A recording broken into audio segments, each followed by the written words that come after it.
الحمدللہ رب العالمین والصلاة والسلام علی سید المرسلین اما بعد فاعوذ باللہ من الشیطان الرجیم بسم اللہ الرحمن الرحیم۔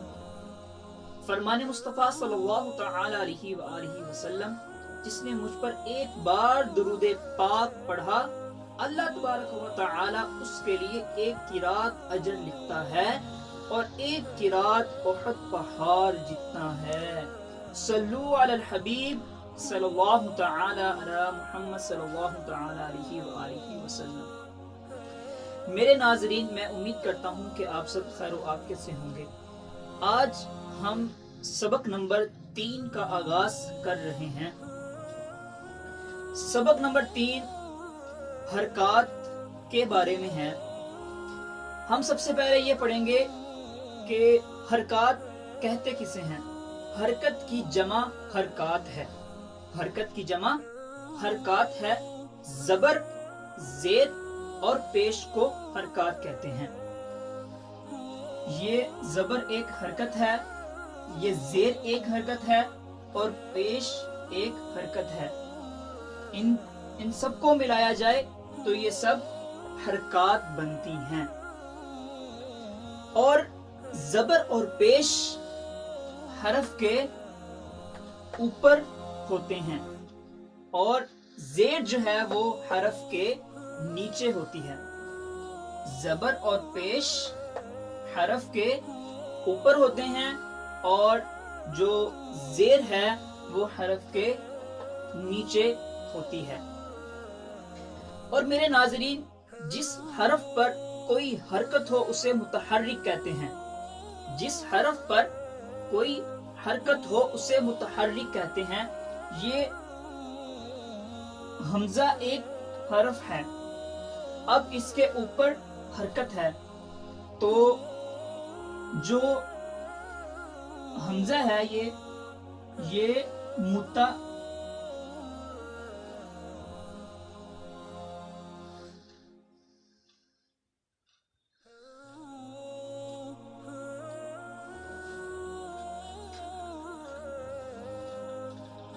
متحرک ہے۔ یہ حرف جو ہے یہ متحرک ہے، کیوں؟ کیونکہ اس کے اوپر حرکت ہے۔ ایسے ہی یہ حمزہ بھی متحرک ہے کیونکہ اس کے نیچے حرکت ہے، اور ایسے ہی یہ حمزہ بھی متحرک ہے کیونکہ اس کے اوپر حرکت ہے۔ تو میرے ناظرین، اب ہم آپ کو بتائیں گے زبر کو کیسے ادا کرنا ہے اور زیر کو کیسے ادا کرنا ہے اور پیش کو کیسے ادا کرنا ہے۔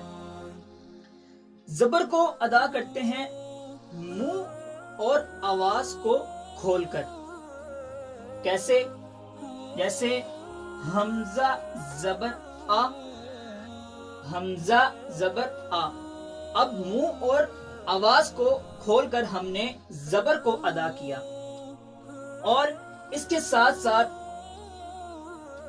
زیر کو ہم پڑھتے ہیں آواز کو نیچے گرا کر، حمزہ زیر ای۔ آواز کو نیچے گرا کر ہم زیر کو ادا کرتے ہیں، اور پیش کو دونوں ہونٹوں کو گول کر کر ادا کرتے ہیں۔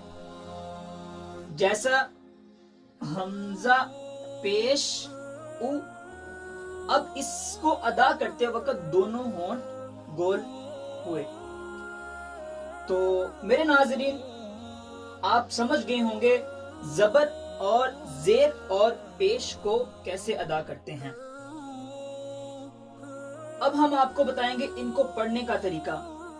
بعض حضرات زبر کو کھینچ کر پڑھتے ہیں، حمزہ زبر آ، ایسا غلط ہے، ایسا بالکل نہیں پڑھنا چاہیے، بلکہ ہم آپ کو بتاتے ہیں حرکات کو پڑھنے کا طریقہ۔ حرکات کو بغیر کھینچے اور بغیر جھٹکا دیے معروف پڑھتے ہیں۔ جیسا کہ حمزہ زبر آ، اب ہم نے اس کو کھینچا نہیں اور ہم نے اس کو جھٹکا بھی نہیں دیا، ہم نے اس کو معروف پڑھا۔ اور اس کے ساتھ ساتھ میرے ناظرین ہم آپ کو بتاتے ہیں جب بھی الف کے اوپر، یہ دراصل الف ہے، اس کے اوپر جب بھی کوئی حرکت آ جائے گی یا تینوں حرکات میں سے کوئی حرکت آ جائے گی، اس کو الف نہیں بلکہ اس کو حمزہ پڑھیں گے. اور میں نے اس کو شروع میں بھی حمزہ ہی پڑھا، کیونکہ اس کے اوپر حرکت آ گئی. جب بھی الف کے اوپر قرآن پاک میں 3 حرکات میں سے کوئی بھی حرکت آ جائے تو اس کو الف نہیں بلکہ حمزہ پڑھتے ہیں. اور میرے ناظرین قرآن پاک میں جب بھی را کے اوپر زبر ہو تو را کو پر یعنی موٹا پڑھتے ہیں، جیسا کہ را زبر را، را زبر را. جب بھی را کے اوپر زبر آ جائے تو را کو پر یعنی موٹا پڑھتے ہیں. اور جب بھی را کے نیچے زیر آ جائے تو را کو باریک پڑھتے ہیں، جیسا کہ را زیر ری، را زیر ری. تو یہ تھا ہمارا حرکات کے بارے میں معلومات. تو اب ہم آپ کو میرے ناظرین یہ تھی حرکات کے بارے میں معلومات. اب ہم آئندہ آپ کو حروف مفردات کو حرکات کے ساتھ کیسے پڑھتے ہیں وہ بتائیں گے انشاءاللہ عز و جل. آپ ہمارے چینل کو زیادہ سے زیادہ لائک کریں، سبسکرائب کریں اور شیئر کریں. السلام علیکم ورحمۃ اللہ وبرکاتہ.